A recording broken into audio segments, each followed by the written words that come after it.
Peace and blessed family. It's your man Marifa, and welcome to Bible study. That's right, an esoteric Bible study that we're going to be looking at Genesis chapter 1. We're going to discuss the esoteric deep meaning behind the creation story.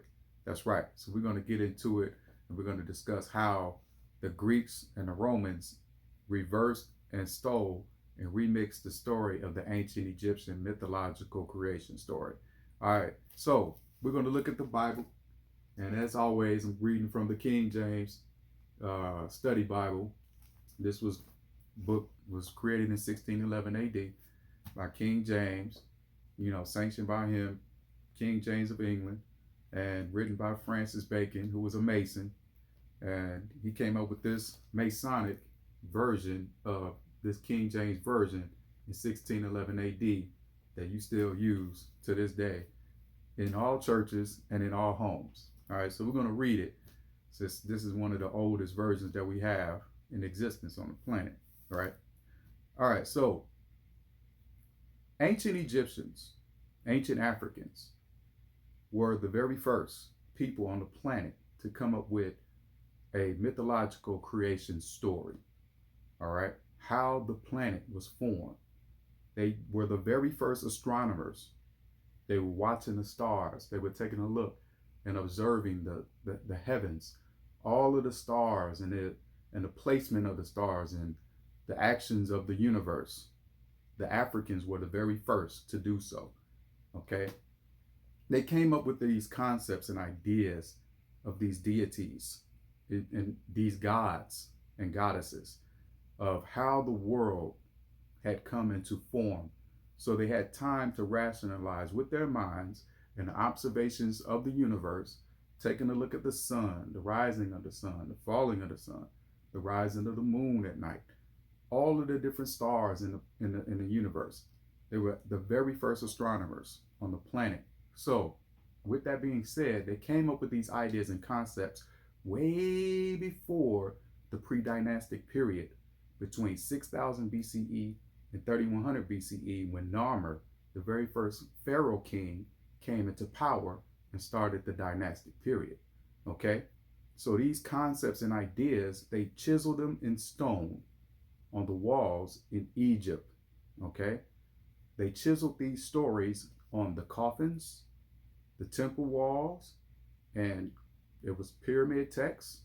So they put them everywhere, these concepts of creation, how the world became, how to keep time, all type of stuff. So the Africans, ancient Africans, from Ethiopia all the way down from Uganda in the first cataract, in the mountains of the moon, all the way up to Lower Kemet, which is Egypt, modern day Egypt today, in Cairo.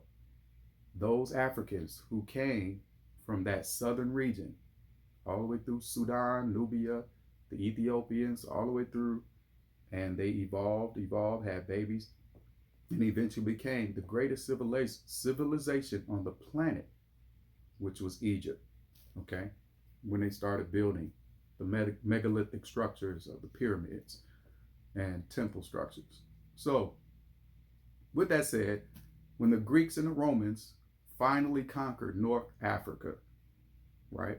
The Greeks conquered North Africa after the 27 dynastic period of the African, who have been in power for over 6,000 some years on the planet, all over the world, 6,000 some years. Then finally, here comes, the Greeks, the white European Greeks. The white European Greeks with Alexander defeated the Persian, who had conquered Egypt prior to him.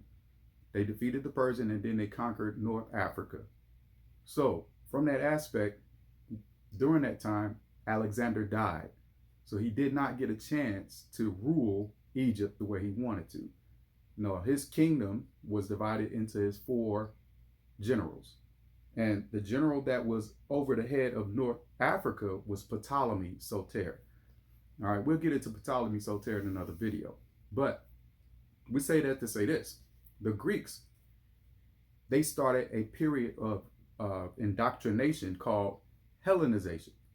Now, Hellenization was a process by which you, the African, was indoctrinated, programmed into believing and accepting Greek culture, Greek philosophies.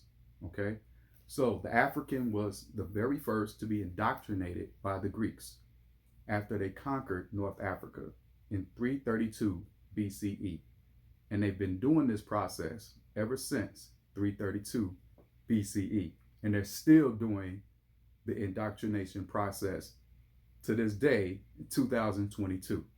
All right, we'll get further along in that process. I mean, we'll talk more about that in later videos.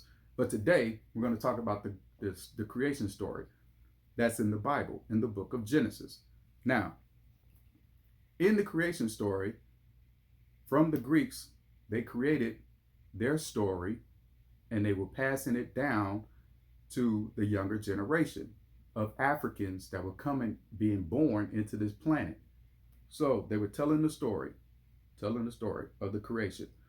And the elders of the Africans had passed on.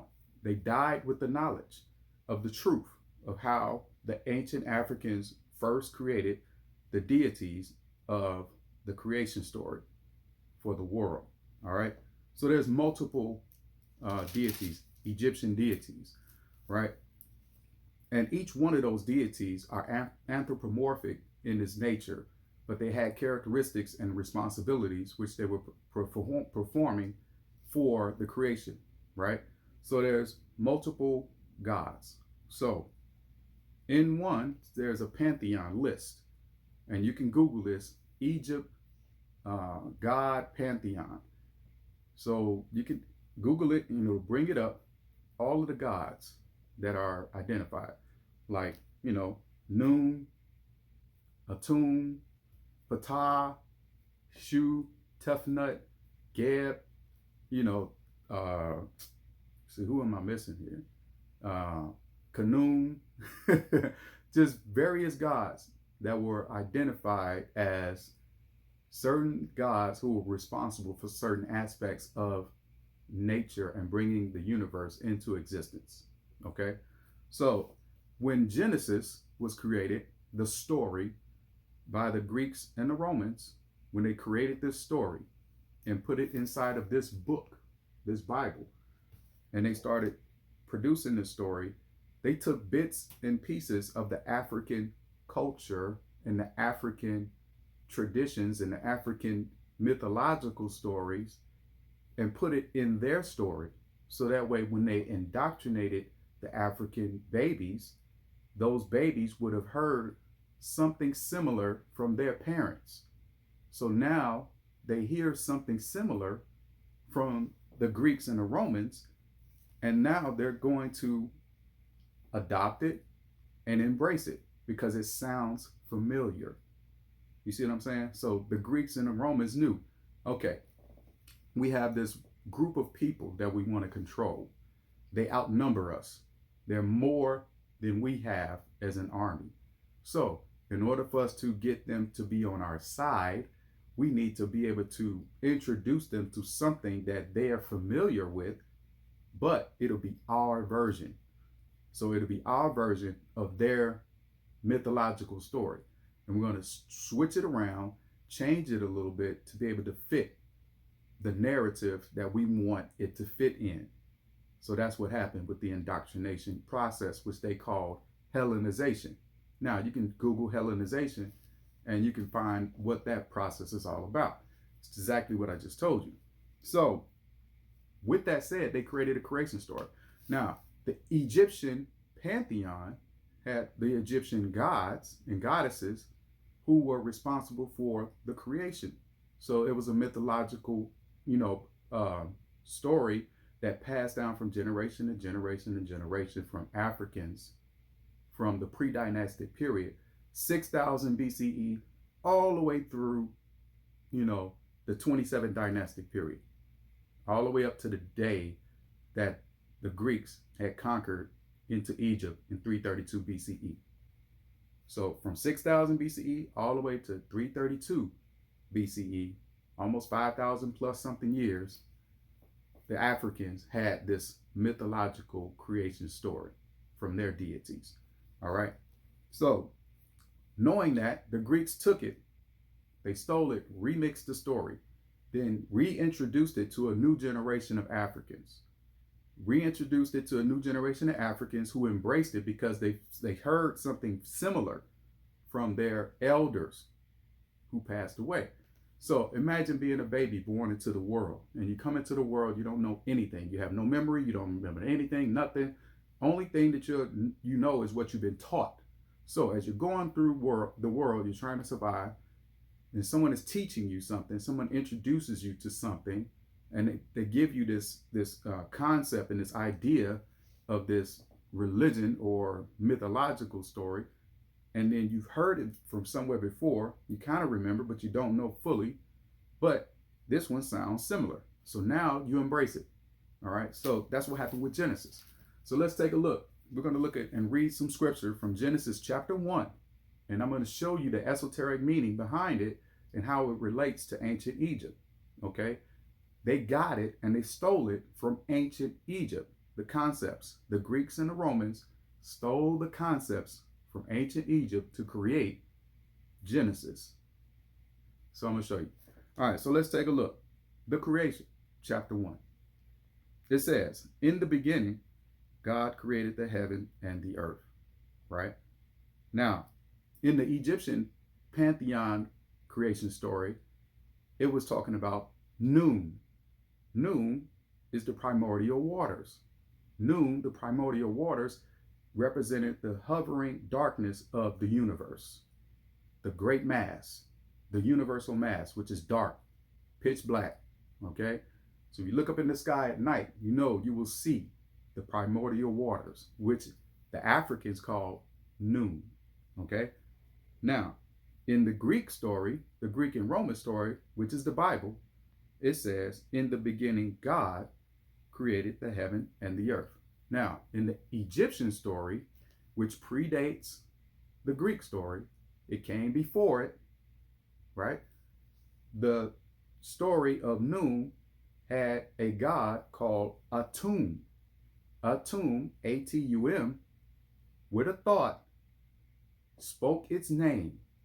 Atum then proceeded out of the waters of Noon and became the very first god of the ancient Egyptians. Okay, so Atum was the complete God and the God responsible for the creation of the universe. All right, Atum.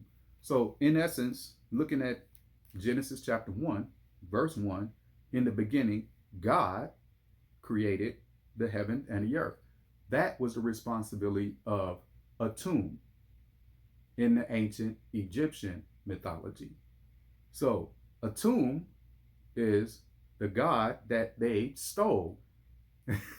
So the Greeks and the Romans took the knowledge and the concept of Atum and put it into a version and called it God.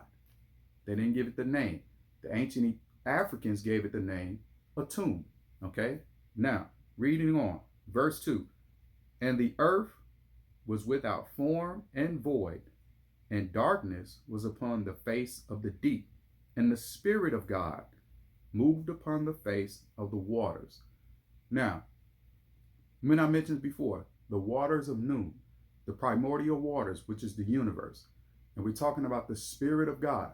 Now, God is spirit. Now, we're talking about the consciousness, the higher consciousness of God. The Spirit is the energy. Energy neither dies or transforms. It just transforms. It's neither created nor dies off. Okay, it just transforms. Energy. So God, the consciousness of God, is the Spirit of God, and it just hovered over the waters of Noon. So the consciousness is a higher intellect. It is the consciousness is supreme of God. It knows all things, created all things. It is all things. It is not a man or a woman. It's not gender related. It is an energy.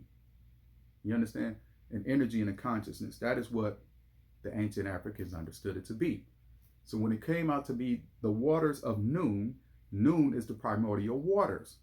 Okay? In the ancient Egyptian mythology, story, creation story. And when the Greeks came and conquered North Africa, they saw all of the writings that was chiseled in stone on the walls, in the temples, in, the coffin text, the pyramid text, all over the walls in Egypt. They're still there to this very day in the year 2022. You can still go to Egypt today and go and witness all of the stone carvings that the ancient Africans put into the walls. It was undeniable. They could not deny it. So the Greeks and the Romans knew this. They couldn't deny it. So they had to go and use that knowledge because it was there. They couldn't, erase it like a pencil. And they couldn't take a pencil and erase the chiseled, art, the writings. It was chiseled in stone. There's no way for them to erase it or get rid of it. Okay. So they had to use it and they had to corrupt it somehow. And this is how they did it. All right. So the Spirit of God moved upon the face of the waters, which is from the Egyptian pantheon, Noon, the primordial waters. Okay. And then Atum is the God who spoke his name and spoke it into existence. From energy, the spirit, the energy that is moving. Okay. So the energy of the universe, the spirit and the consciousness of God spoke itself into existence. From the waters of Noon came Atum, according to the ancient Egyptian mythological creation story. Just like here in the book of Genesis, you see the deeper esoteric meaning behind these scriptures. You have to understand where this stuff came from. You have to do research and you have to study Egyptian mythology in order for you to relate and connect this back to the beginning where it came from. So this book, this Bible, came years, centuries later. They created Judaism and Christianity centuries later. The very first religious concept of religion came from the ancient Africans. They were the very first to create some form of understanding of a God concept. The ancient Africans were the very first on the planet to do that. Then came the Greeks and the Romans after them, the white Europeans. They came centuries later, and then they stole the concepts, remixed them, and gave it back to you. So that's what we got today, right? So moving on, we're going to read a couple of, highlighted verses, right? Verse 3, chapter 1, Genesis. And God said, let there be light, and there was light. And God saw the light, that it was good. And God divided the light from the darkness. And God called the light day, and the darkness he called night. And the evening and the morning were the first day. Okay. So looking from this perspective and looking at this verse, we see that there was light that was created from a thought and speaking that into existence, right? Atum was part of creating the universe and ensuring that everything was in part of the universe. But what the Greeks and the Romans did, they made a mistake. They made a mistake in writing this story in the way they put it in the chronological order. And I'm going to show you the verse a little bit later on. So keep in mind, verse 5, where it said, God called the light day, and the darkness he called night, and the evening and the morning were the first day. Now, the Africans were the very first to count the times, the days and the times, from the rising of the sun to the falling of the sun. They counted time, okay? So day and night was counted by the Africans first, but they counted it by the sun, the creation of the sun, and the sun in the sky. In this book, in the story of the creation in the Bible, it states that God called the light day, and the darkness he called night, and the evening and the morning were the first day. Okay? So how could he do that without having a sun?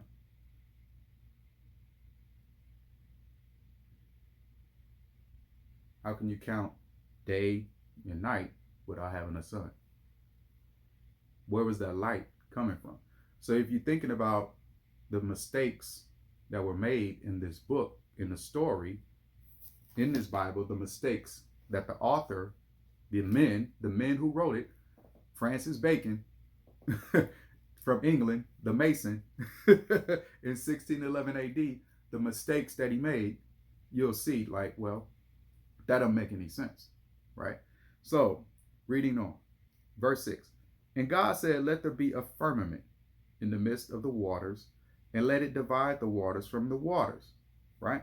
And God made the firmament and divided the waters which were under the firmament from the waters which were above the firmament, and it was so. And God called the firmament heaven, and the evening and the morning were the second day. Now, here we're talking about Tefnut, okay? Tefnut and Shu, the ancient Egyptian African deities, Tefnut and Shu. Tefnut is for moisture, precipitation, rain, and Shu was the wind.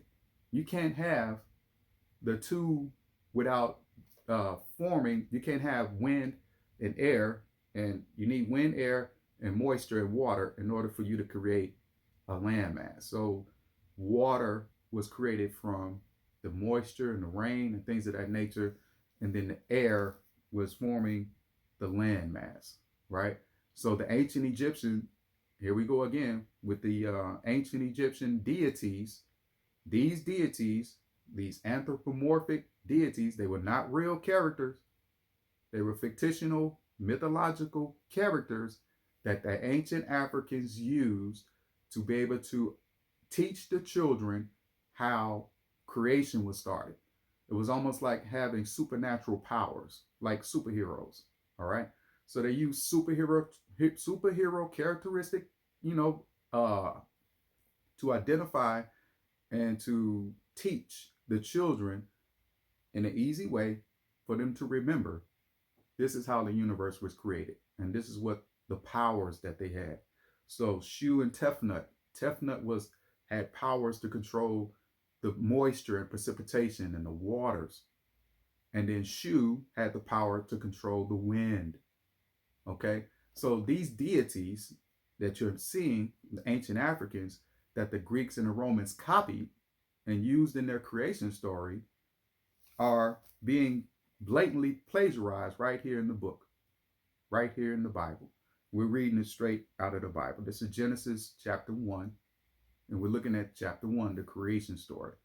And we're going to continue on through the other chapters and break down the other esoteric meanings behind it as well, and how it has a connection with ancient Egyptian mythology and other mythologies as well, the Sumerians and all of that, things of that nature, the African Sumerians. So we'll get into that a little bit further, but today we're talking about the creation story, right?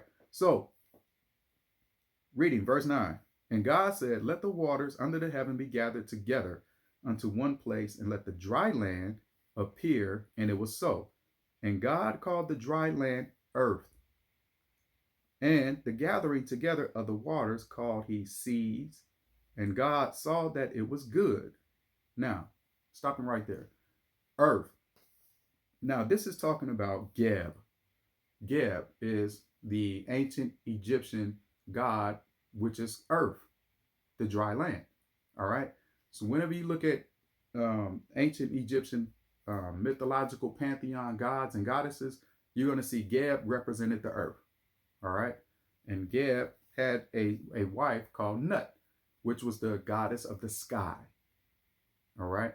So Nut and Geb were the gods and goddess of the earth and the sky. All right. So here you're talking about the creation of the world and how God formed out of the universe its energy, and from a thought brought forth this energy and came forth and started creating, putting together these elements, to be able to create these elements: water, earth, wind, a light. So we'll talk about that light in a second. But it's going through the days, and you're noticing that in the story, the days are being counted, but there is no sun created yet. There's no sun being mentioned yet. I'm in verse 9 already, and the earth was created before the sun. How? How is that even scientifically possible? So you can tell that the author, Francis Bacon, the Masonic, British writer, had some errors and he got the story wrong.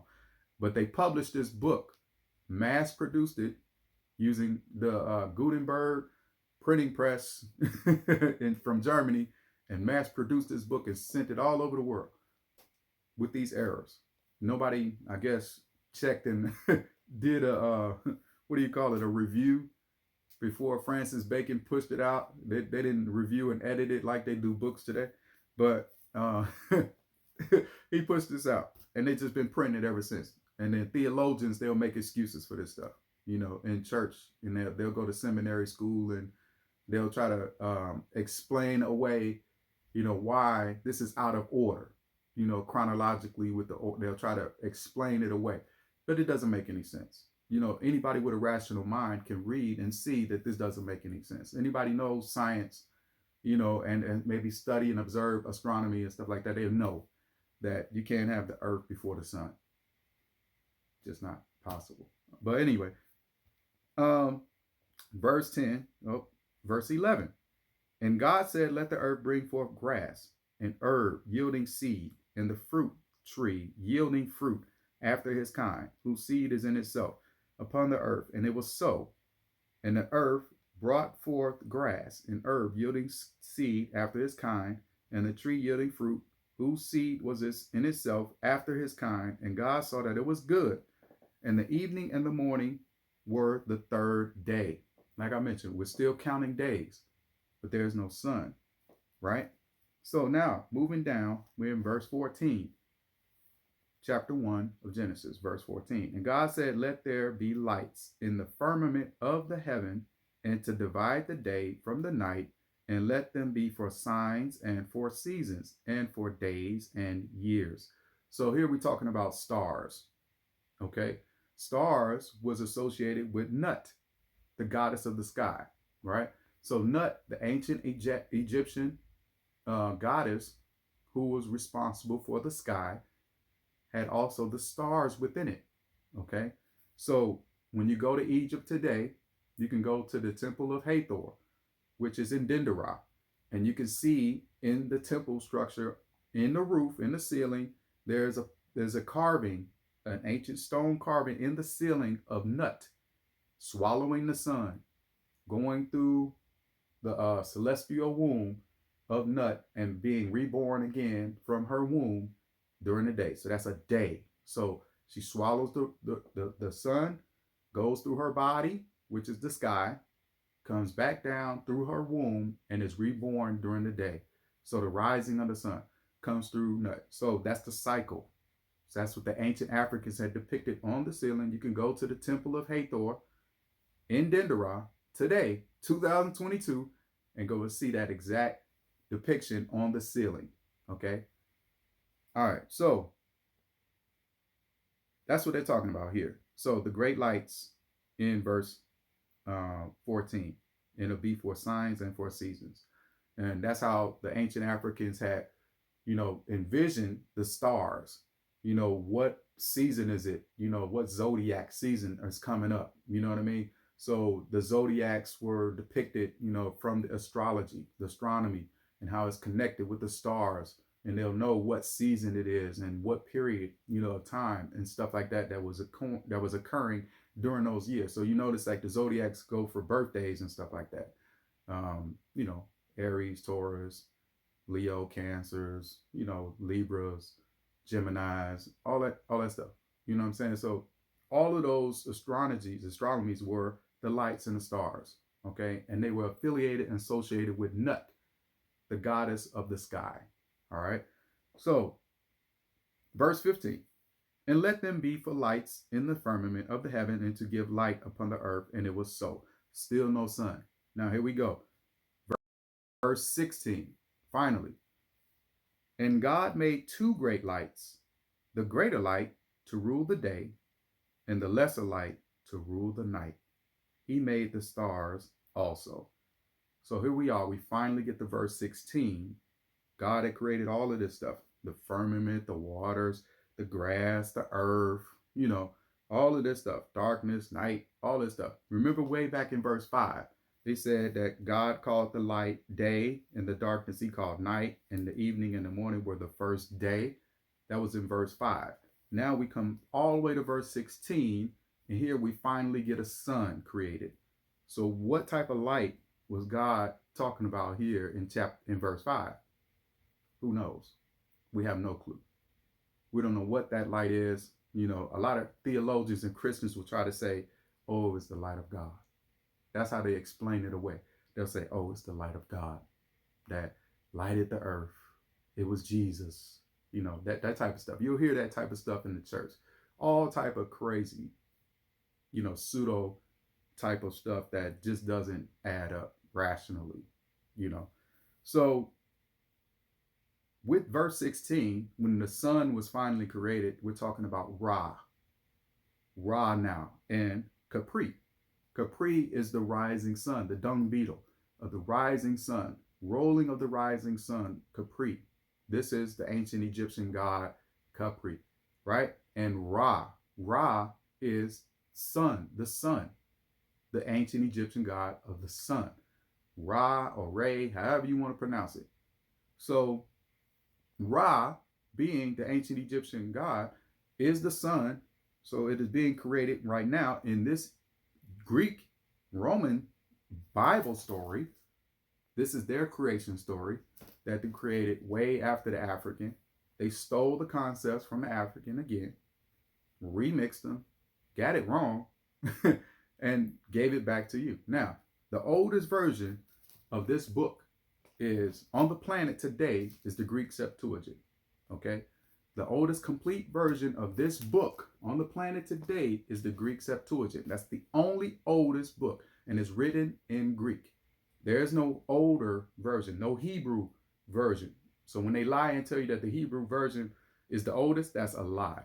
That Hebrew version was written later, and that's Paleo Hebrew. It's not no Aramaic Hebrew.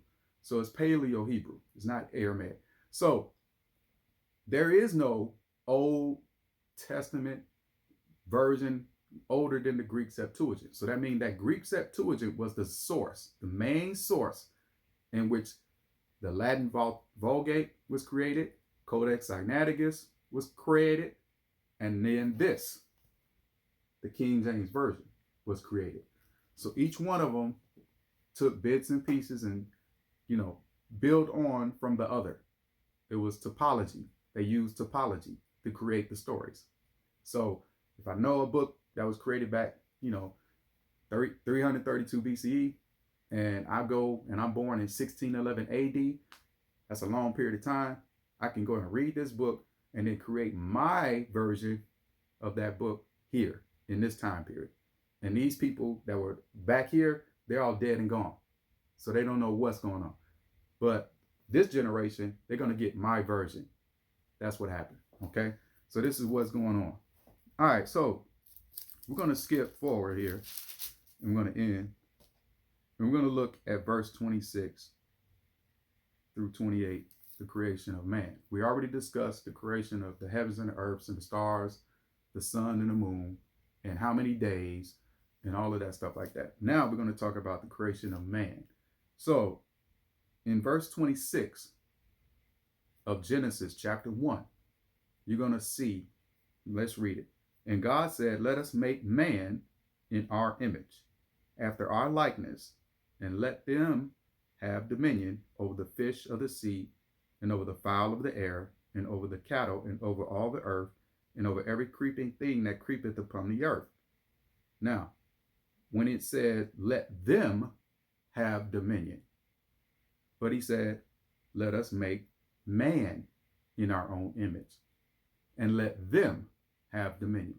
So let's talk about this, right? So Christians are told, or they're taught, that Adam and Eve were the very first humans on the planet. Adam and Eve, right? So that's in chapter 2. We'll talk about that in another video. But we're talking chapter 1, verse 26. So when the writing, the author, Francis Bacon, who wrote this, he said, and God said, let us make man in our image. So notice he said our. So there's supposed to be one God in this story, right? But he said our. So that indicates more than one, plural, right? So who is he talking about? You know, a lot of Christians will try to associate and say, well, talking about Jesus. You know, Jesus was there. You know, when they look at John chapter 1, verse 1, in the beginning, God was, you know, with Jesus was with God and all this junk like that. So that's who they're trying to affiliate and associate with that when they say our. You know, people who are scholars and who are researchers who read and they can rationalize with their mind, they'll read and they'll dig deep and get the context of this meaning, and they'll say, wait, that doesn't make sense. It's supposed to be one God, and that God was by itself. Then who is this our that they're referring to? Now, when we're talking about the likeness, and then you go forward in that same verse, it says, after our likeness, and let them have dominion over the fish in the sea and over the fowl. So first it said, let's make man. Then it said, let's make the image, you know, their image in our image, our two gods, right? And then it says, let them, which is multiple. First it said man, that's singular. Then it said them, let them. So what we're talking about esoterically is masculine and feminine energies, okay? So we're talking male, female principles, all right? So we're talking about masculine and feminine energies. So remember, the God that we created, the universe is coming from an energy, coming from a consciousness. So when you know that the science breakdown, you know how science is broken down, you have XX chromosomes for a female, XY chromosomes for a male. So when you're talking about the feminine and masculine energy that is created on the planet from the thought, so this is what they were trying to state here in this story. We're talking about the creation of man and mankind. So we're looking at it from that perspective and saying, they said, let them have dominion. We're talking about the male and female principles, masculine and feminine energy. Each one of us were born with both principles, okay? Just want to know which one is dominant over the other, right? So when you're born, scientifically, you can look this up, research this for yourself. Every person that was born on the planet started out as a female. That means they had feminine energies, all right? They had two X chromosomes until a period of time in the birth process where the chromosomes split into either an X or Y, or it stayed XX, all right? So with that being said, that's what the author was taking a look at, the masculine and feminine energies of the human body, all right? So we embody the duality of masculine and feminine energy. The very person that I can think of that embodied that, you know, masculine and feminine energy is Prince, or was Prince, the artist, Prince. You know, before he passed, everybody knew, you know, Prince was a masculine guy, you know, but he was the same dude that walked around wearing high heels and tight booty pants with his booty butts, his butt cheeks hanging out. And he had a perm, long perm hair, you know, looking like a female. But he was the most masculine guy, you know, that you would come across with, you know, but he embodied both the masculine and feminine energies. He was able to balance them, all right? So some people can't do that. Some people cannot balance the masculine and feminine energy that is duality within human existence, right? So a lot of people may have more masculinity, a lot of testosterone, or some may have more estrogen, which is more feminine energy, right?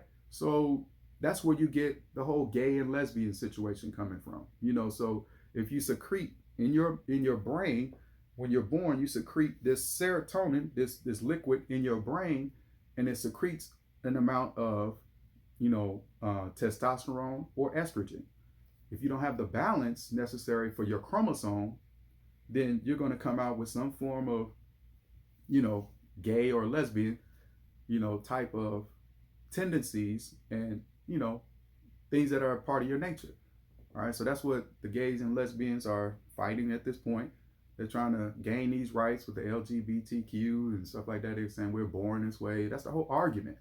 You know what I'm saying? The whole argument is that. So we're talking about the masculine and feminine energies that was created. So in verse 26, in chapter 1 of Genesis, the author, Francis Bacon, the Mason, of England, was trying to capture that. All right.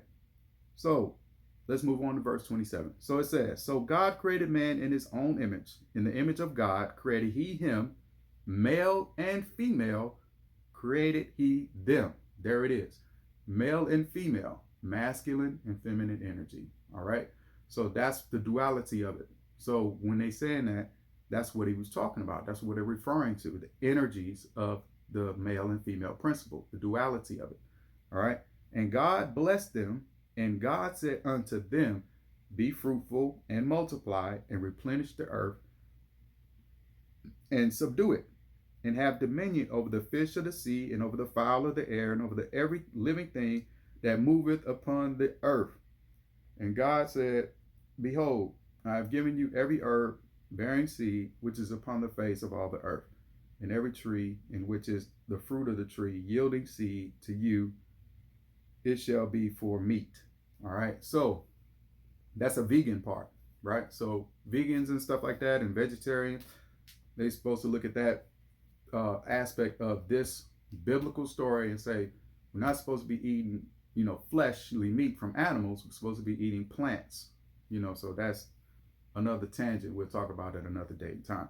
But as for now, the God creating the male and female principles, energies from the X and Y chromosome, creating those energies from, separating the two to be able to create man, male and female, created he them, so when you see the Adam and Eve, once we go into chapter 2, you'll notice a difference. So there's two creations in the story of Genesis, and the creations are separate. All right. It has a totally separate meaning. Some people will look at this and say, well, who are these people that God created, in the story?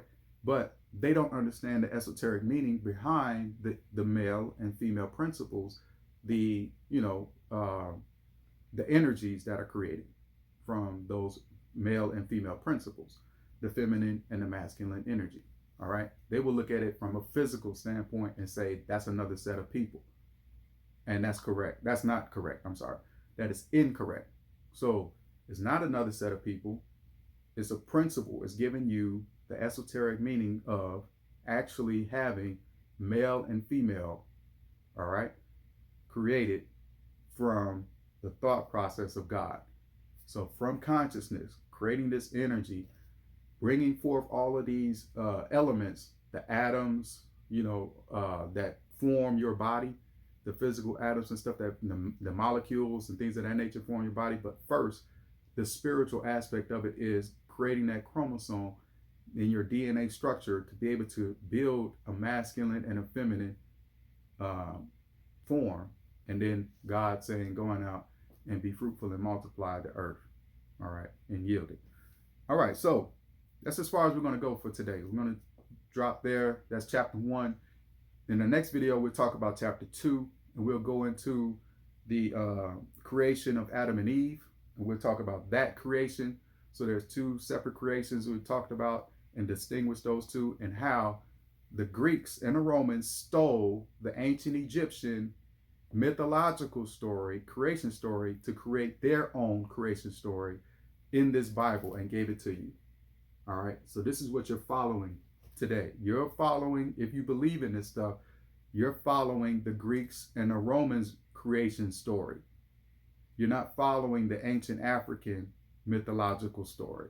This is a mythological story as well. This is not real. All right. This is an ancient mythological story from the Greeks that came from 332 BCE. All right. And then they evolved it and changed its version over the years and over the centuries with the Roman Catholic Church, and going from the Roman Catholic Church into the England kings and queens of England, Ferdinand and Isabella. and going into that Pope and all of that stuff. We'll talk about that in another video, daytime with histories and stuff like that with the Maarifa moments. But as of now, this is the Maarifa Bible studies where we have a knowledge that's been reborn. All right. So remember, the more you know, the more you'll grow and the better off we all shall be. Now, learn more at MaarifaAsarLLC. So until next time, I'll say love and light. Peace.